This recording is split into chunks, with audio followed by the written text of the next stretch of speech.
And my guest today is ideal in some sense for this topic because he has spent his career and is focusing his career um, on helping women medically, anatomically to achieve better orgasms.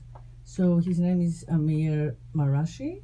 Dr. Amir Marashi is a gynecologist whose practice is focused on cosmetic gynecology and specific vaginal cosmetic improvement and orgasm improvement. He practices in New York, now Miami, and Dubai. And he's known as the vagina whisperer. So if you Google vagina whisperer, you find out all about him. Also as Puscasso, Vagilangelo. So welcome to the podcast. Thank you for having me. Nice to meet you. Nice to meet you too. So I looked you up and I read that you hosted the first designer vagina fashion show in New York. That's correct. Could you tell us what that is? That was? Sure. So the way I look at this topic is that there is so much taboo around having sex and getting orgasms and making your vagina, more functional with different ways, natural ways or surgical ways or injections. All of these, there is so much taboo that nobody talks about it. For men, orgasm is like, oh, something that they need. Let's give them Viagra, let's do this, let's do that. But for women, you know what, it's something that it's a taboo. You have to be ashamed of talking about it. I have patients that they told me for years, let's say they've been like coughing or sneezing and losing urine, but they thought it's normal and they can't talk about it. I have patients that their partner left them because they thought that everything is so dry or so loose, and they thought it's completely normal, they can't do anything for it. And I have patients that were uncomfortable with the size of their labia or whatever reason they wanted to get a labioplasty. So I thought, let's take the taboo off of the subject. And to do that, what would be the best thing to do? I decided to host the designer vagina-fashion show at Fashion Show in New York City. During Fashion Week, you mean? It was during Fashion Week. Okay, yes. So what was, describe it, please. So, well, it was basically, it wasn't people walking naked as everybody thinks. No, you can't even see. Exactly. So the main attraction. That's true. So we had a lot of photos of before and after the surgeries. We were talking about the patients, and a lot of my patients came forward and they were there, that they were talking about it, how it changed their lives. It was mostly empowering people to talk about how it changed their lives, to get better orgasms, to feel their vagina actually is like when they were younger and they had more feelings and everything. And so these patients came forward, they were talking, so there were some testimonials, there were a lot of photos of before and after, and we were talking about cosmetic gynecology, process. And it was actually hosted, it was in iHeartRadio. And we had everybody from New York Post, New York Times. After I did it, in like 4 or 5 days, we had more than like 150 publications, which I'm glad, because all the way to China and India, people were calling me and saying that, thank you for trying to take the taboo off of this, because nobody really wants to talk about it. So that was my main goal of doing this, and I think I achieved most of it, but I continue talking about it. No, you have to. I mean, that's exactly what I'm doing here. That's why I'm here every Friday, exactly, 2 to 4. Exactly. And we'll continue to. And I don't make a profit out of it. It's 100%, service oriented, because I believe in it so strongly. And I actually believe that by, articulating women's sexuality and liberating it and understanding it, we can change not only women's sexual lives but the world. Because the whole setup of the world that we have now is, based on that repression. So, the way language works, the way the law works, the way our customs and our judgments, our social judgments work, are all constructed right on top of that repression, that there is no need for it anymore. We have reached the moment, I'm just sharing this with you and the audience, we have reached the moment where, for the first time, thanks to medicine, men can know who their offspring is without having to marry and yoke the woman. So the whole kind of like, secret reasoning or justification for having to like take a woman from her father and keep her with her husband so men would know that's their baby is no longer needed. You can just find out if you're the father.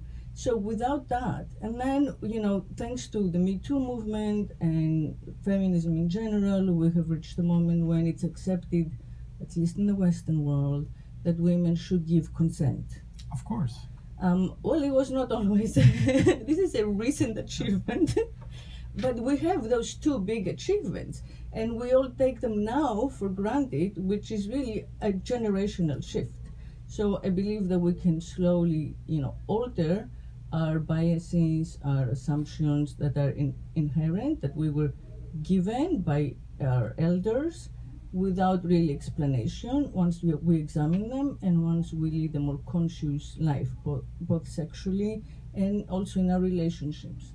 So, the fact that you can help, that not just you, but that medicine can help women who feel that physically they have an obstacle and they cannot reach pleasure is very important because it gives them that power. No, I mean, as you said, it's amazing that right now we can help women, and women actually are starting to seek help about these conditions, and they talk about it because, it's about time. It's 21st century. Men Right. and women are completely equal. Well, no, I mean they should be. They should be. I mean there is no difference.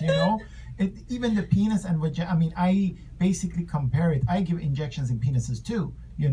To make orgasm injections better. of what? What are you injecting? So you can the same thing you inject in the basically around the clitoris and G spot, which we're going to talk about. That's PRP from your own blood Gotcha. to make the orgasms better and rejuvenate everything, just like a vampire facial in your face, Right. vampire facial in your penis or in your vagina.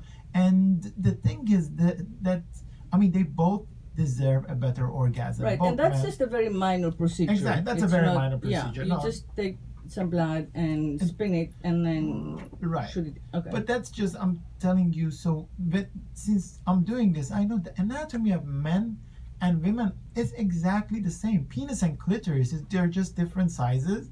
Exactly. Of course, well, somebody has a vagina inside and somebody has a penis outside. It has to basically be something that goes in something else and they fit. So anatomically, we are the same. I mean, with very minor differences. So, and men been enjoying sex forever, and for men it's like, well, I have to come, I have to get an orgasm. But a lot of my patients tell me, and I know, I mean, it's researched, 80 to 90% of women never got a vaginal orgasm. True. They may have gotten clitoral orgasm, but they haven't got a vaginal orgasm. And I'm going to say that 50% haven't even got the clitoral Exactly. orgasm, I mean, that's how bad it is. It is, and they don't talk about it. They never talked about it because they're, oh, you know what? It's about my partner. Let's make my man happy. Well, also they don't have the words for it. So I think that at the most basic level, the fact that you're speaking out, that you're doing these events, that you're doing these interviews, you're giving them words that they didn't know existed. So someone may listen to us and understand that what they're feeling has a name and it's something fixable.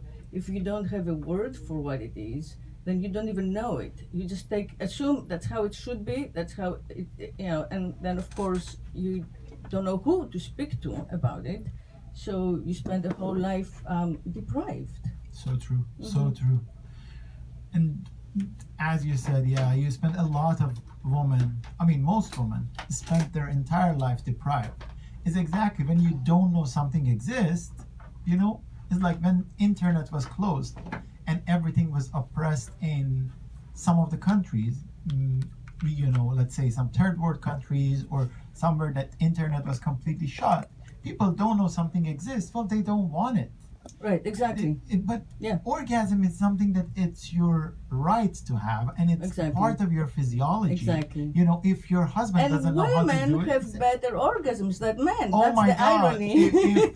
If they get a real orgasm, you know what? Exactly. I mean, a woman's orgasm lasts longer. Exactly. You know, it can be multiple. It can be repeated right away. Exactly. She doesn't have to like pass out. So, you know, and some women feel, oh, you know, the guy will come anyway. So, you know, as if, I don't think it's that simple. You know, I think that both partners need, you know, a little something extra. You know, neither partner should have to like do all the work. So, you know, part of the message here should be that yes, you know, women have the right to orgasm and should like find their own. And one way to do it is play by themselves, you know, masturbate, kind of teach themselves what's going on with their sexual anatomy, and then share that with the partner or the husband. But, you know, the other thing is that they both owe it to each other to please each other, to go that extra step.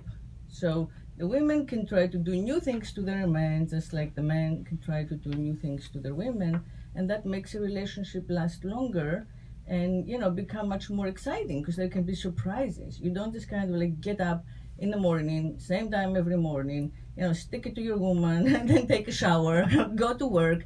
That's not a sex life. That's like having coffee and breakfast. It becomes meaningless, you know. The sheer repetition of it becomes meaningless. So that's not even orgasmic for the man. That's just like a way to release, and, you know, the same way that you like, you know, go to the bathroom. You just have a release and then you continue with the day. That should be very different from what we're talking about, you know, sexual pleasure that lasts longer, that varies, that involves both partners and, you know, experimenting in new ways. So allowing yourself that education of what exists sexually, anatomically, you know, learning and embracing that and feeling happy about it instead of, you know, judgy and embarrassed and ashamed. That's the first step. You know, that is the first step. And one thing that I want women to understand is that why do I say orgasm is so important? I want to tell you something that you understand. A lot of people, especially we are here in Miami, they work out and people love going to the gym. Why do you like going to the gym? Why do you like to work out? I don't know. I tell you I don't why. Like it. If you work out for 1 hour, which like 20 minutes of is cardio and the rest is, let's say, exercise on your muscles, you get a good amount of endorphin, right? Which is the morphine that your own body is making, and it gives you a high that's so good. So that's why you wake up next day and you want to go. Guess what? If a woman gets a good orgasm, the amount of endorphins they get is 10 times to 20 times more than the amount that they would get with that 1 hour of workout. So guess what? You need to get a good orgasm. Now, what are the things that you can do as a person? I mean, other than the stuff that you said. First of all, during sex, you need to relax. You need to let go. Forever, women used to be like, oh, you know what? I keep my legs tight together because then he thinks I'm tighter, or he feels better because it's gonna make him come faster, and it does. But you know, that's my mother's generation. Let's just do what we can to get it over with. Just relax, you know. So sad. Relax. That's the most important thing. If you have to have a glass of wine before, try to relax, because when the vagina is relaxed, you're gonna get much better orgasms. Make sure you don't eat too much before you have sex. You're funny. You know? No, these are important to tell patients. Yeah. And then teach your anatomy. Try to watch sex on an empty stomach. Exactly. Not empty stomach, but a little bit. Just eat something small. Yeah. And then play with yourself. See what really works out for yourself. Exactly. And I'm going to tell you how to find your G-spot and everything. But at the same time, teach the same thing to your partner. All right. Tell him what's sensitive. You know, you may have somebody's right nipple may be very sensitive and their clitoris, but you know, they don't have any sensitivity around their anus, or somebody's or the left nipple. Exactly. So when you see that's more sensitive, don't let your partner waste their time. Tell them, you know what? my right nipple and my clitoris. That's me. So. Yeah. But you also have to experiment. Like, there's only one way to find out if you have anal sensitivity and how much, if you can have orgasm or not, by trying it out. You have to. You have to really try everything, and you have to, because you owe it to yourself. If you're getting 10 times more endorphins that you would get by just working out for 1 hour, this is like working out for a week and a half. Exactly. I agree. And Sex personally, personally, I'll take it anytime over the gym. So, so you have a way of finding the G-spot, you just said? So, various G-spots. Let's just talk about that, and that's let me show you I'm enjoying no it. worries. So we have a vagina here, and it's little. It's I mean, I've known bigger. I've known a lot bigger ones. Yes. Oh yeah, I'm sure. So as you see anatomically, is this a pillow? This is a pillowcase. Yes. Okay, we have a vulva, anatomy of vulva pillowcase. It's actually, I bought it on Amazon. It's really so cute. So and it's not shaved. It's not shaved. Exactly. So you see, on top you have the clitoris, which a lot of people think this part is clitoris, but this is really clitoral hood. So you have to pull back the hood that's sitting on top of the clitoris to see your clitoris. Correct. And if you want to find it, try to urinate as you're peeing right on top of where you pee from. That's where your clitoris is. And then underneath it, you have the opening of the vagina. But that's the clitoris, and that's a point that everybody knows. It's very sensitive. You can play with it. You can get an orgasm, and you would love it. But what about vaginal orgasms? Meaning that getting orgasm during intercourse. During intercourse, simultaneously maybe with your partner. First of all, you can always stimulate your clitoris. There's no problem with it as you are having sex. Exactly. But you can keep your hand there or his hand there. Exactly, his hand there.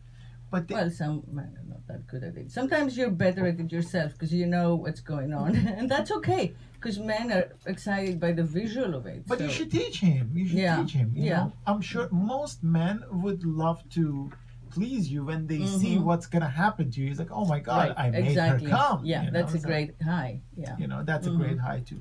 By the way, just as an aside, I recommend coconut oil. And both visually and I'm gonna talk to you about coconut.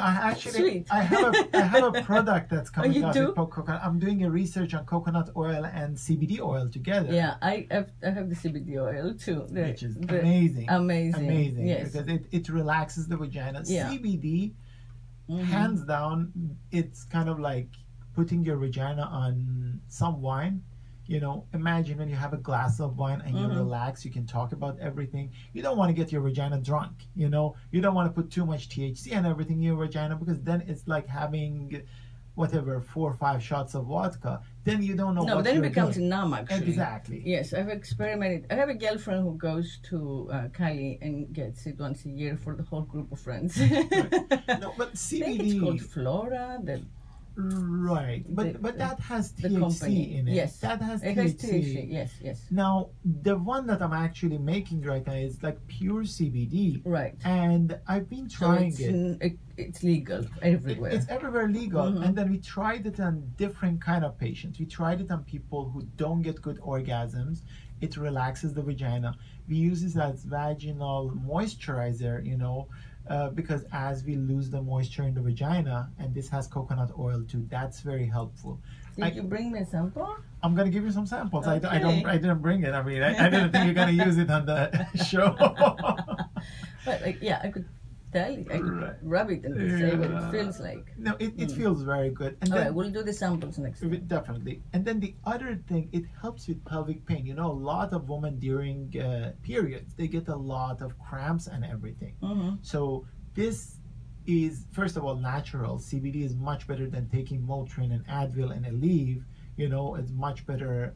It doesn't go through. So you're recommending people rub it on their genitals again for cramping, or on the stomach? So no, this is actually the one I'm making. It's a vaginal oil, so you can actually put it inside the vagina, or you can soak your tampon with it and put it. Do you warm it up? It's gonna be well. So when it's with coconut oil, you know what happens with coconut oil is a little bit. Yeah. It could get grainy. It can get coagulated. Exactly. Yeah. So I am having this. I'm basically working with this company who's packing it to put them in small packs. So they stay one liquid. use packs, so they stay liquid. That's much better than, and then you know that you actually get that amount of CBD.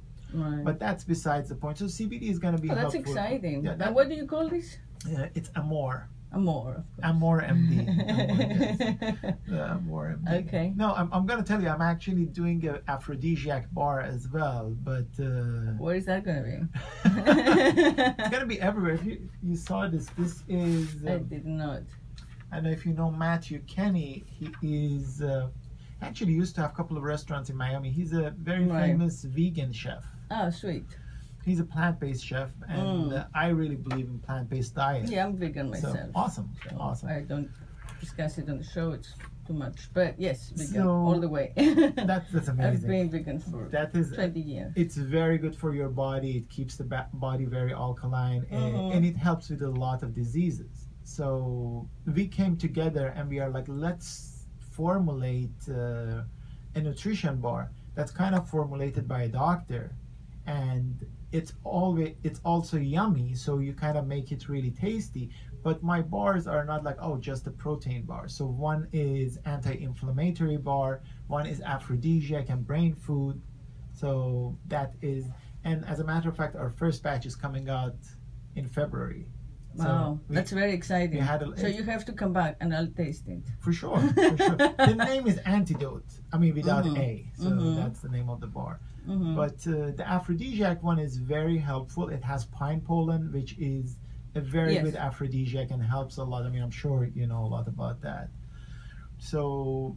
Okay, so I have a few questions just based on what I'm reading here. But before I go through them, let's hear about the G-spot discovery. Discover your own G-spot 101. This is very important. First of all, make sure you wash your hands. Whenever you want to do anything with the vagina, wash your hands really well.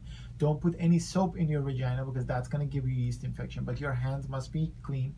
And if your husband is doing anything with your vagina, their hands need to be clean. And that's a big thing. They need to take a shower. I find that very challenging because if it's not a husband and it's someone you have less, familiarity and intimacy with, it's very hard to keep telling them, oh, everything is great, but you got to take a break and wash your hands because you've just been up, my ass or your ass or whatever, and the hands have to start over.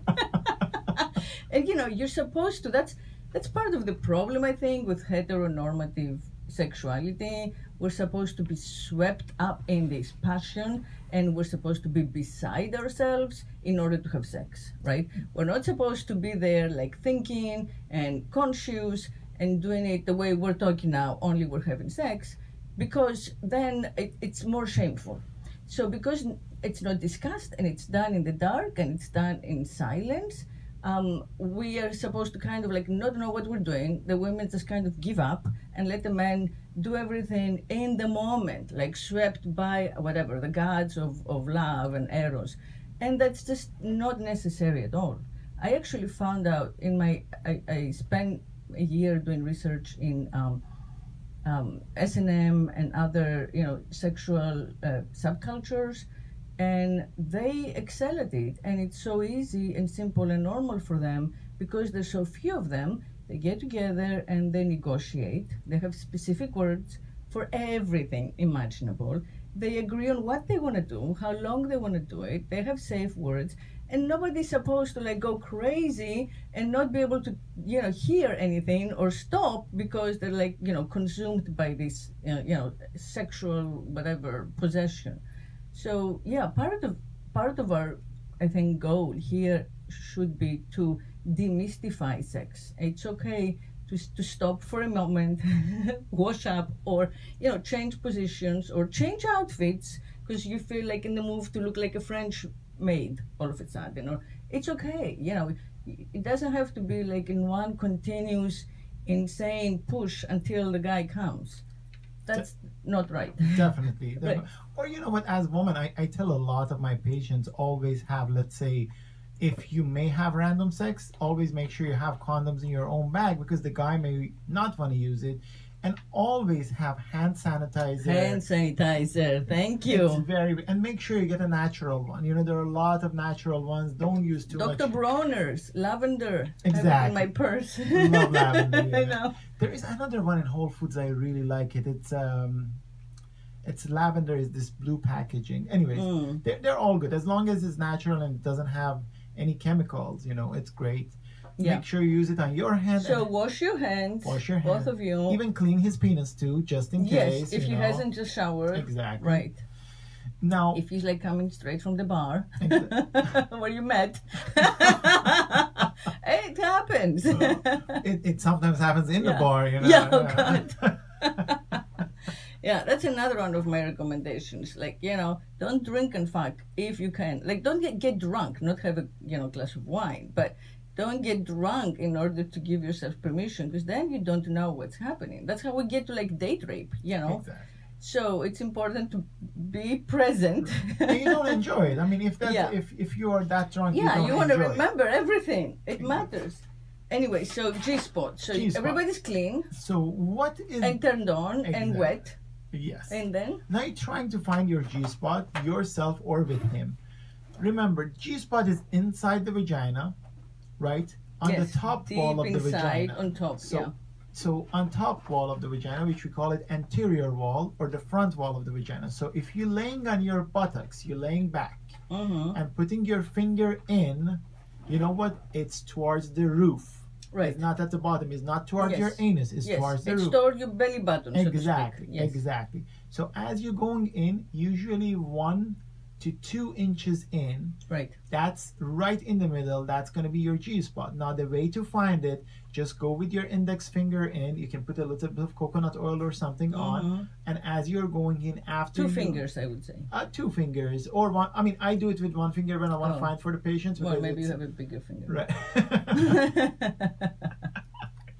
But you basically, you want to go and you want to start massaging that front wall of the vagina, like let's say 1 inch in, and then go a little bit more in and massage it, and a little bit more in, and see where you have I call it the point of maximum sensation, because some people don't like to use G-spot because it was named after like whatever Dr. Grafenberg or something. Some people say, oh, why do you call it G-spot? I'm like, it doesn't matter, don't call it G-spot. It doesn't matter. The point of maximum sensation, you know. It doesn't matter what you call it. Exactly. Just find it and come find it. And there is, people say, are you sure? I'm like, definitely, because G-spot exists, because that's the part, if you start feeling, you're gonna feel a lot more.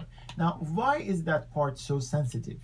There are 2 arguments. Some people say, well, it's probably the tail of your clitoris, which the body of clitoris goes back there, and that's probably why. So is that around here? Oh, I didn't know that. And the other reasoning is that, look, your clitoris that's the most sensitive is on the front wall of the vagina. Right. So all the nerves continue upward. Exactly, they're coming on the front wall. So when I used to deliver babies back in the days, if we had to give an episiotomy or cut a woman, then the baby's head is not going to be cutting down towards the rectum, which doesn't have that much feeling. The nerves, yes. But if you cut on top, or if the woman tear on top, it kills them because there's so much sensation. Right. So no question, G-spot is in front. Oh my God, clitorectomies.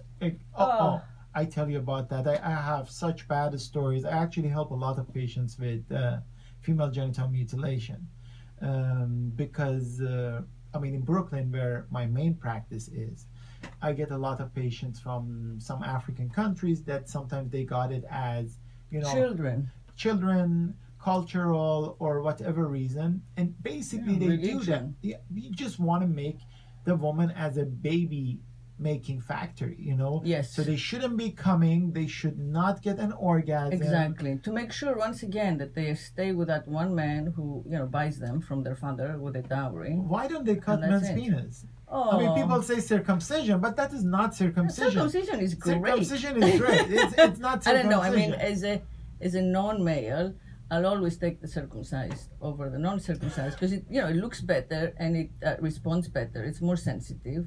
So I don't think it hurts sexual performance at all. No, it doesn't. Unlike the clitorectomy is designed to make the women lose sensitivity and feeling during sex. Exactly.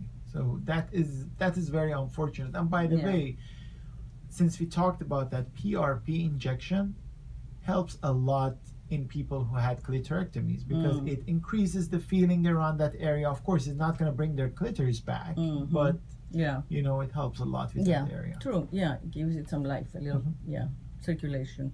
So we have got the nerves from the clit go all the way to the G spot. Right. And then probably continue all the way to the navel. No, of course, where the baby connects. I mean, it's also all of these nerves go around your spine, so they all travel and go backwards at some point, but that is where the innervation of the vagina is mostly in the front wall. So is there a better position for the guy to be in to hit the G-spot? It's a very good question you asked. So normal angle of the vagina, before we have kids and before we get old, it's a downward angle. So if the woman is laying down on their back, the vagina is not flat. It's not just going in like a tunnel. It's a curve. It goes down. It's like this. Right. Why? Because when the man is basically penetrating from front, it hits the front wall of the vagina and the G-spot. Now what happens as we get older and as we have more kids, the vagina becomes flat. And that's why you're having sex, but you're not feeling as much. And that's why when I do like a lot of vaginoplasties. You bring the muscles back together, you make the vagina tighter, and you restore the angle of the vagina like what it was. Not only the vagina gets tighter, but also women feel a lot more sensation during intercourse and they get better orgasms. So your nipping and tucking does not affect the nerve functions? No, because you are actually working on the back wall of the vagina. You're working on the muscle. So you're leaving the front untouched and you're closing up the back. Closing up the back and make the angle back to what it was before. So you're really working in the deeper areas. You bring the muscle back together. And so if the vagina is like this, let's say the opening is like this after you had like a couple of kids or you get older, what we do, I open the bottom part of the vagina and I bring all the muscles back together and I make it back together again. So it's a vagina tuck, like it's the tummy tuck, exactly. vaginal. It's a vaginal tuck. So everything comes back together and becomes tighter and they feel much better and the partner is happier. I mean, they're happier. And so that's called vaginoplasty. Right. Now we can talk about labioplasty and all the other Okay, so let's talk really briefly. Laser rejuvenation, what's that? So laser vaginal rejuvenation is basically tightening the vagina just using laser. Just like you do a Fraxel on your face, you can do the same thing inside the vagina. So it's a CO2 laser that goes in the vagina and you shoot the walls of the vagina with it. So it kind of does like a microneedling that you do on your face inside the vagina. What does microneedling do? It brings a lot of blood supply, your platelets, growth factors. Collagen. Exactly, rebuild collagen. You're the master. Labiaplasty. So labiaplasty is to make lips smaller. So but first with like meaty, chunky lips. So some people don't like it. Every lip is different. Every woman's vulva is completely different. Correct. So, and sometimes your one lip is different size than the other, just like the breast. Exactly. So when patients ask me, so many times patients come, especially about labiaplasty, oh, do you think I need a labiaplasty? I'm like, look, it's not something you need. It's something you want. Do you want a labiaplasty? That's a different story. Okay, so that's a purely cosmetic because they feel self-conscious for whatever ridiculous just like, let's reason. say your breast, you want to make it bigger, you want to make it smaller, that's your choice. So that's like mostly to please the men. 90% of times, but yes, I tell you... Or at least to please women's idea of what makes them more attractive to men. Unless it's too big that it keeps giving you yeast infection or it goes in and out and gets like red during intercourse and you can't ride a bike. Because sometimes you have patients that...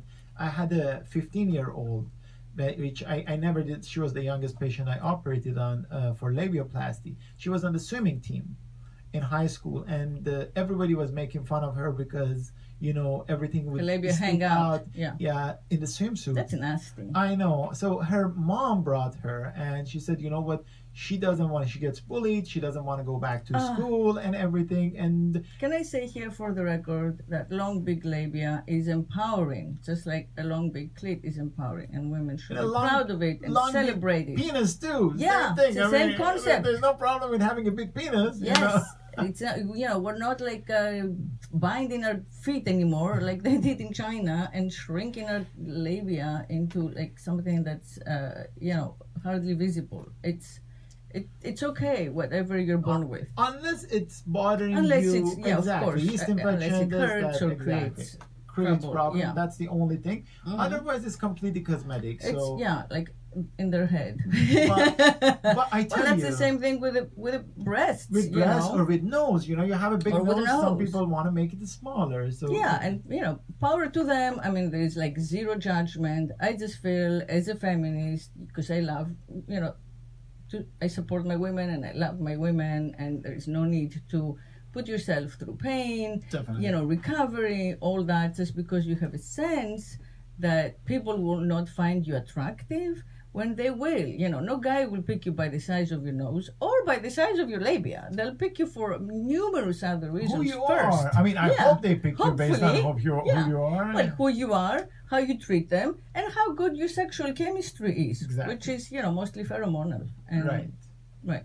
And chemical, and some emotional intelligence. So, work on your EQ before you work on, like fixing the nose 10 times, I feel. True. But if it's something that's a social impediment and it keeps you at home, self-hating, then you have to do it, and I tell you one thing. I had a lot of patients that I did labioplasty, and they said, oh, you know what, I get better orgasms right now just because they were relaxed. They were so self-conscious. They're like, I couldn't have the lights on. I couldn't let him go down on me. Wow. For them, it's helpful. So, you know what? Yeah. It just depends on you. If you want it, do it. Oh, absolutely. And that's... Okay, so vaginoplasty. But let me just add one more thing. Because more than 30% of labioplasties that I perform are actually to correct a botched labioplasty. Wow. So it's a very innovative procedure. You can't just go to anyone. If you want to do it, make sure you research your doctor, make sure you see before and after, make sure they've done at least like 100 of them before touching you, So that's exactly. Well, you have to always research your doctor. People out there, do not just like walk into the ER and let the interns do anything to you. Exactly. Okay, so vaginoplasty and vaginal reconstruction sound similar. They're the same. Yes, they're the same. I mean, and that is again what we were talking about, the back muscles, tighten it up, reshaping it to regain its original curve.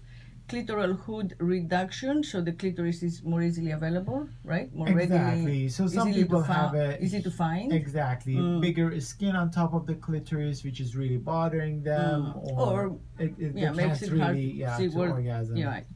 And what is G-spot amplification? So that's what we talked about, just going in and injecting the G-spot. Oh, so sweet. Okay, got you. With the PRP. You can do it with PRP. I do it with fillers sometimes. Sometimes you can even do it with, from your bone marrow or from your own fat.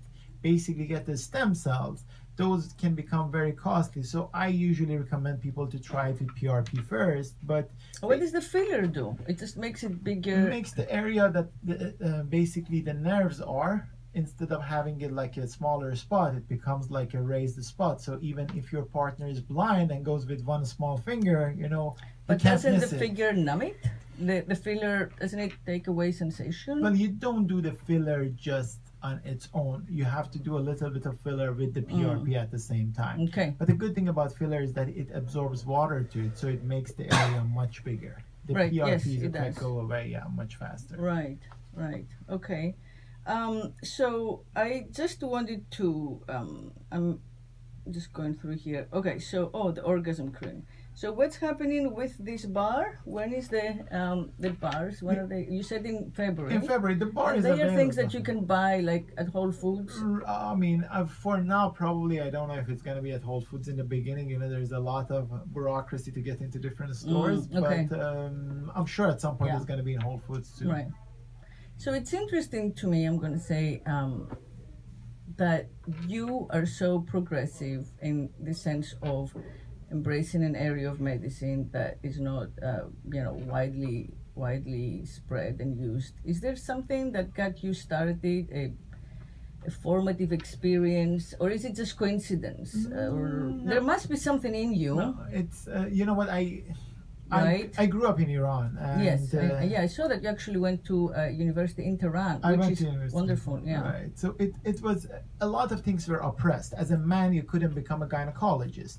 You know, Wow. and you still can't become a gynecologist. I mean, there are older gynecologists that before the revolution Wow. became gynecologists. So, and there were like people had to get like hymenoplasties done to be like a certified Right, to make virgin sure to that get- they are yeah, virgin. exactly. Yeah. So I saw a lot of those, and I always liked the field of gynecology. I mean, I've been in operating room since I was 4 or 5 years old because my father's Also, you orthopedic come from surgeon. a family, okay. Right. So I always knew I'm going to become a doctor, but it was a very far thought back in Iran to become a gynecologist. But when I came to America and I had the opportunity, of course, that was the first thing that I really wanted to do. So I started doing it, and So you found, you started as a more or less mainstream gynecologist and then found it more interesting, more creative, more, gives you like more happiness, the result? you know what, I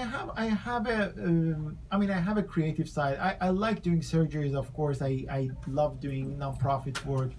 I've been to Haiti right after the earthquake. I have a nonprofit that I do that. I went to Afghanistan, but I really like art, and I feel like this is an art, and the fact that it can help women and take the taboo off of it, it helps me a lot. So I mean, it gives me a high that I changed somebody's life, and I feel like nobody else is doing it the way I'm doing it, and people don't want to be. I mean, I talked to my colleagues before even having the fashion show, to other gynecologists, and they were laughing at me. They're like, "Are you crazy? You want to have a fashion show about designer vaginas?" I'm like, "Yes, I want to do that because you want to take the taboo off of it. Somebody needs to do it."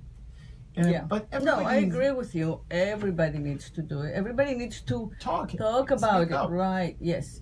I mean, I feel the same. You know, there is so much stigma. It makes no sense. It's unnecessary.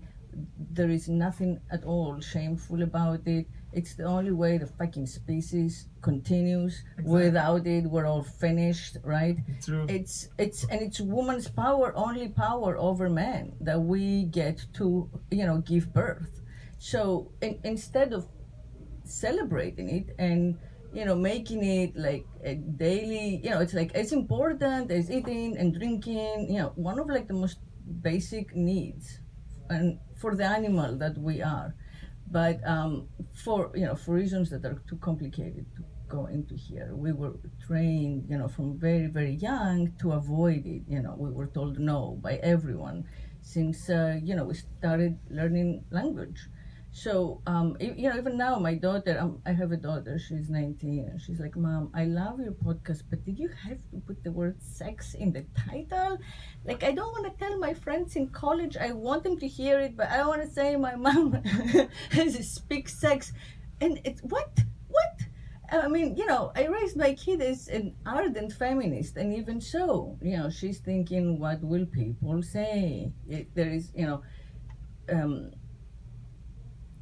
it's associated with something, lower in value or darker. So, when I was like teaching at Brown University, that was higher value because that's the mind. Right. But if I am writing about sex or talking about sex or, trying to change and educate women's lives, then that's low. So it's dark. I feel like that's how the world, the average person who doesn't really sit down and think about it, right? And try to reason and find out why. That's like the first reaction, the instinct reaction, because that's how we have been brought up. True. Yeah. So you have to be a little bit of a rebel and a trailblazer and, you know, outlier or outcast or You have to be out there, you know what? misfit or something. No, I try to always think very, very outside the box about, because, you know, as you know, a friend of mine told me, you know, you work inside the box, but you really think outside the box. So Right, and that's the best way to be. You have to, because especially about sex, you know, everything else, people talk about eating, you know, see how many different kind of restaurants are out there, you know, but everybody comes up with like new products, but when something is about sex, oh my God, why are you talking about this? You know, it's just people get like uncomfortable talking about sex, and as you said, we all came because somebody had sex with somebody else, you know, that's how we were all created. Thankfully. Thankfully, I mean. And so we're here to say keep having sex, keep enjoying each other, and most importantly, keep talking about it and finding in yourself the ease, the comfort, the freedom.